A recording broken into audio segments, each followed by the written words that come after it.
night. I've hit some home runs. I was hoping, but afterwards it was.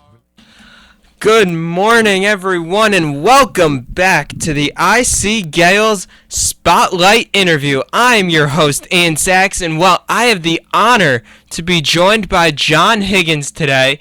John, he's the Assistant Sports Information Director, and we have a busy weekend. John, first, thank you for coming on the show. Thanks, Ian. It's great to be on with you.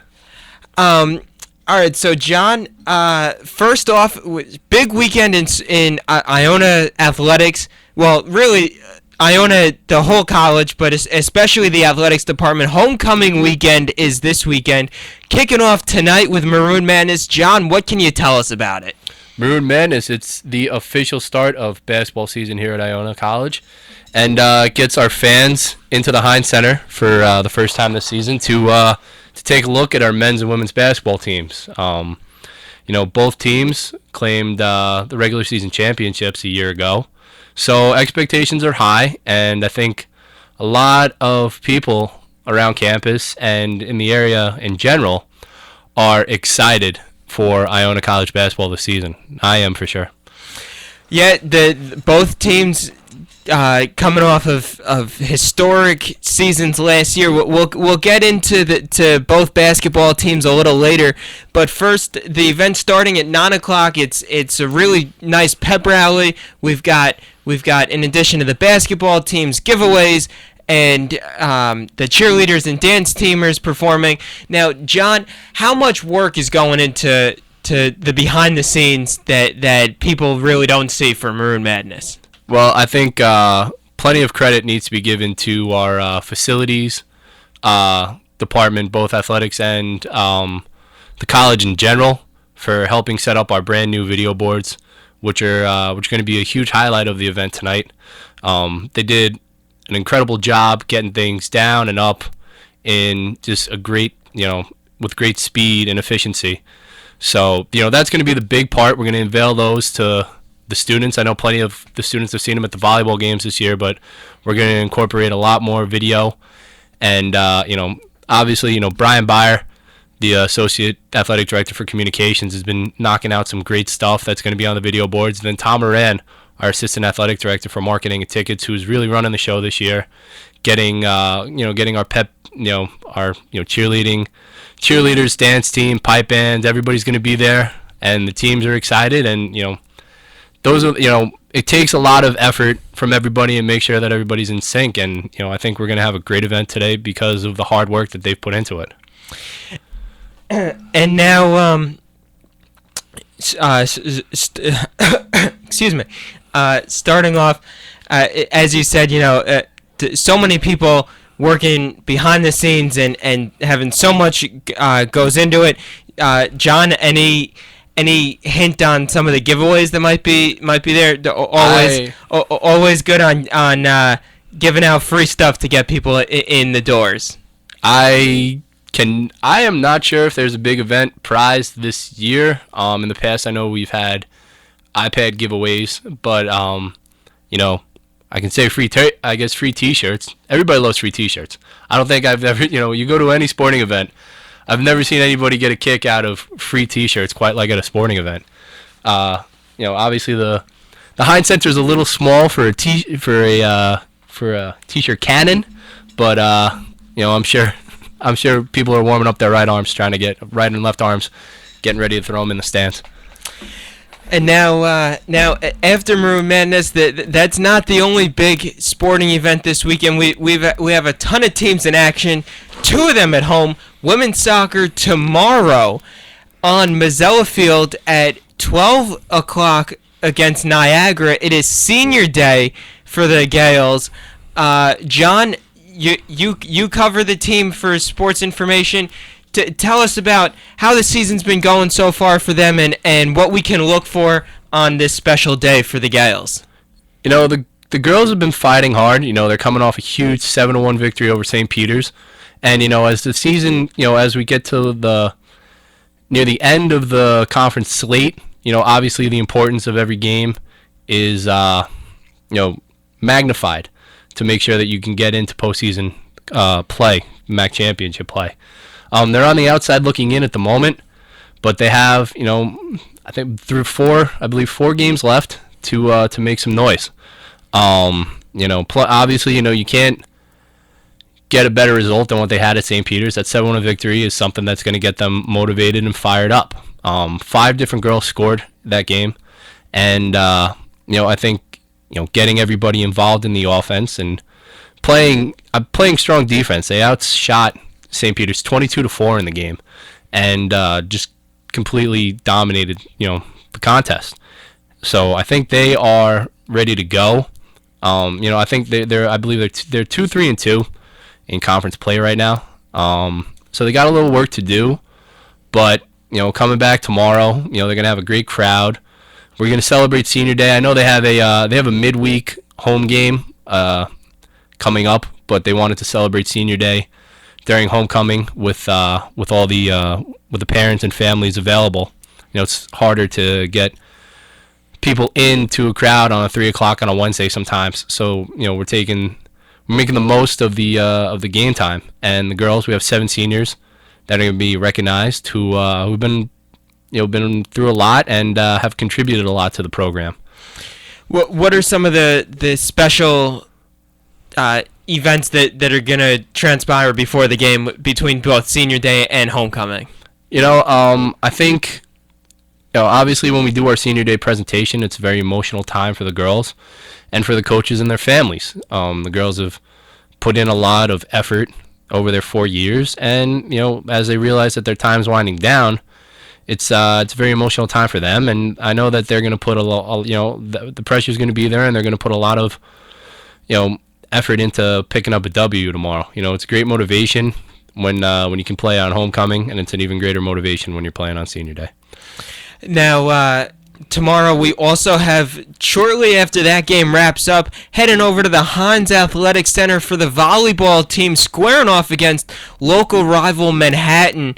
John, the volleyball team finally picking up a big conference win on Wednesday night against St. Peter's, looking to gain some momentum now. John, what are going to be the keys for the Gales tomorrow? It's all about quick starts in volleyball. You got to get that momentum early.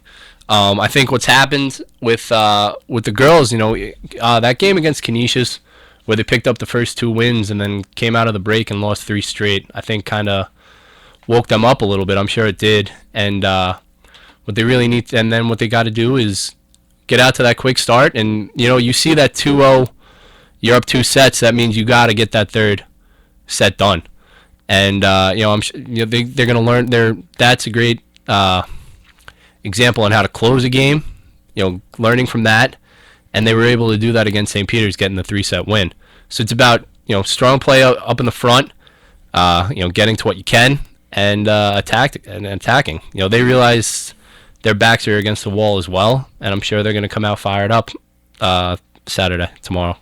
Now, before we jump over to basketball season, since it's right around the corner, Maroon Madness, the official kickoff tonight, John, just quickly to give a little insight into what a weekend like this would be like for someone working in sports information, with a soccer game followed immediately by a volleyball game the day after a big pep rally to kick off basketball season.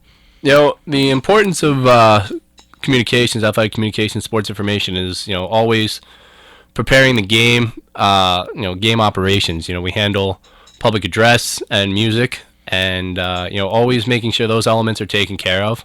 Additionally, from my end, we produce the live stream for our contest. We used to have the situation where we'd have to set up our TriCaster, which is the equipment we use to stream the games.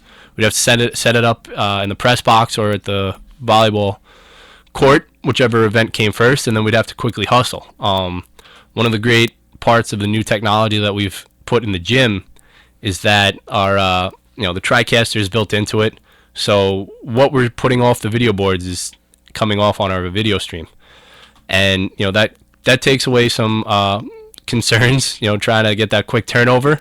And one of the most important things is that it allows us to stream in high definition for both volleyball and our basketball games, which is going to be a great improvement this season and something we're very excited about.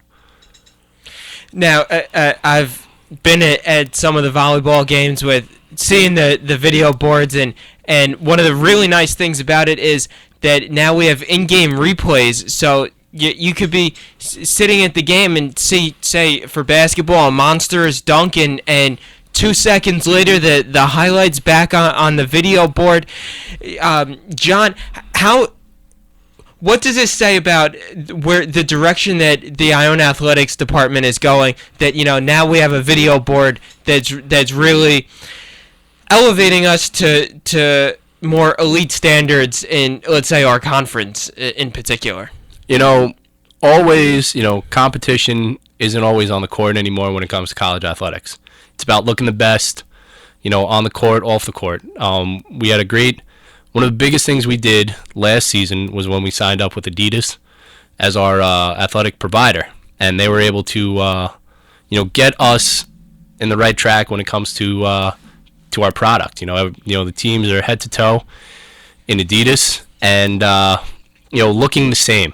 We have our word mark that came out last year, and that's helping us, look together. We had the teams kind of went all the different directions with their apparel in the past, but now everybody's got their own identifying mark, and we're very proud of those changes. Now with the video board, that's not something that every team in the MAC has, and that's something that we're very proud of. We don't have some of our teams in the conference. They're able to play at arenas, and that's something we might be able to do in the future. But for now, we're going to do the best what we can at the Heinz Center, and that includes making taking this huge step with the video boards. That goes to the generosity of our athletic donors who make those changes possible.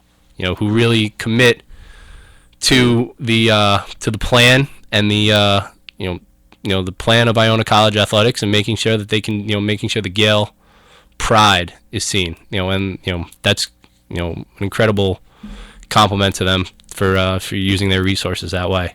And then, as you mentioned before, with the replay and everything, that goes to the hardworking staff that we can bring in. I have some tremendous student workers who help me and who are trying to build their own career resumes and are making the most out of their time. If anybody's listening, we're always looking for help in Iona Athletics. Ian is one of our great student workers as well, who's really committed to building a resume and being productive while they're in college. So the more the merrier, and there's plenty of great opportunities in athletics to build a platform and a resume.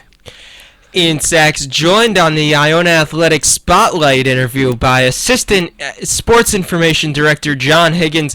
John, with only a few minutes left, let's start looking ahead to basketball season. It's right around the corner. Both teams kicking off their seasons less than a month away. The men's basketball team starting their season Friday, November 14th, hosting Cleveland State at 7 p.m., while the women are on the same day visiting Fordham at 11:30 a.m. John, both teams coming off of MAC regular season victories, or MAC regular season championships and NIT berths. What are the expectations for both the men's and the women's basketball teams this year? I think you said it right there. We're looking to compete for MAC regular season championships and potentially even better MAC championships and an automatic berth into the NCAA tournament.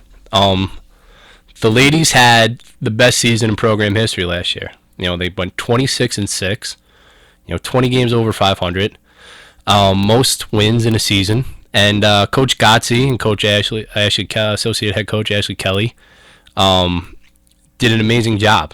The maturation of D'Amica Martinez and Joy Adams, who are the team's strongest players. As they continue to get better, the sky's the limit for the team, and there's plenty of other players who are going to contribute and make a difference this year. We lose Captain Haley D'Angelo, who's still on the bench now as the Director of Basketball Operations. She's still working with the program, and then as well as Center Sabrina Gerador, who is the program's all-time leader in block shots.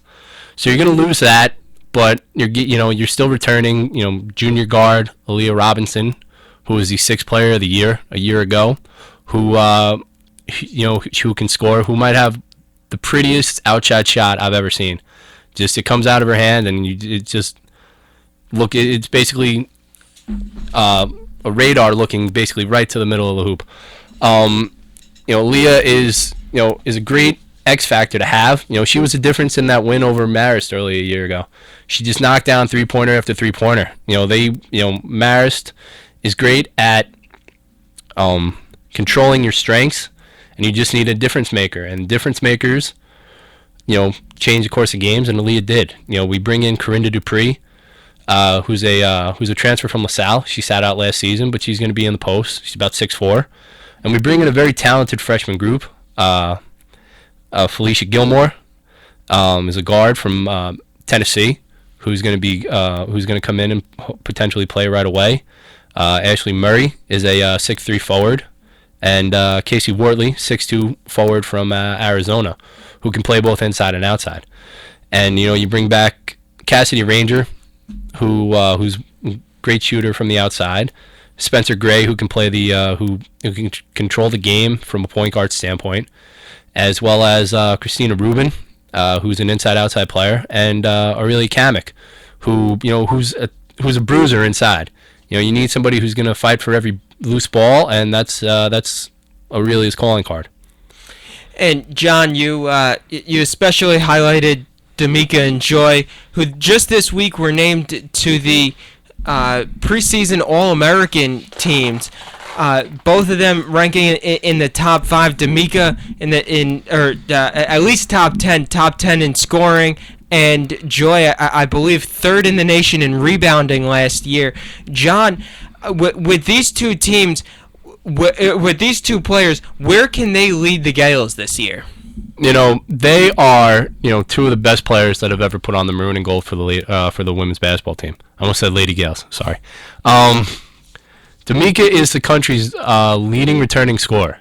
She averaged close to 25 points per game, which is incredible. Had 5 or 6 30-point games, and then 2 amazing 40-point games at the Heinz Center, including 46 points, which is a MAC record. D'Amica's scoring ability, she finds ways to score. She invents new ways to score every season. She can take it she can drive, she can get the mid-range, and then she's the best 3-point shooter this program's ever had. And that's deadly. That's lethal. And it's a great to have on your side. And Joy is an inside-out player. Last year she worked on her threes, and what makes the two of them special is that they're always working to get better.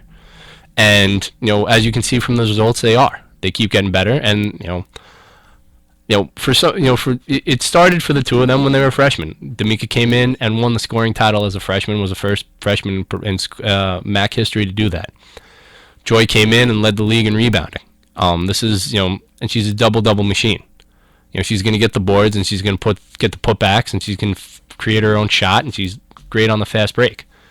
And the news this week that they're preseason All-Americans by Sporting News, the only 2 mid-majors selected in the entire group, to be, on a list, with players from Connecticut and Baylor and Texas A&M and Notre Dame, is special and something that they should be applauded for. And it means that people are looking at them, which is which means a lot for Iona College athletics. Well, John, unfortunately, that is all the time that we have today. Thank you so much for your insight into homecoming weekend and Maroon Madness and previewing some Iona College basketball. Be sure to check out the Gales. The women's basketball team starting off their season at Fordham on November 14th. Their first home game 2 days later, November 16th, hosting Sacred Heart at 2 p.m. Men's basketball kicking off their season on November 14th, hosting Cleveland State. But before we get to that, we've got a ton of activities for Iona Athletics this weekend. Maroon Madness tonight, 9 p.m. at the Heinz Athletic Center. And then tomorrow, we can keep you busy all day with games. Women's basketball has an open practice 8 to 11, or 8 to 10 tomorrow morning. Men's basketball 10 to 12. Then right from there, you can head outside to the women's soccer game hosting Niagara. And then right from in there, jump back into the Heinz Center for a volleyball match between the Gales and the Manhattan Jaspers. John, a pleasure to have you on the show. And, well, I look forward to all your work, hard work behind the scenes in sports information this year. Thank you, Ian. I appreciate it.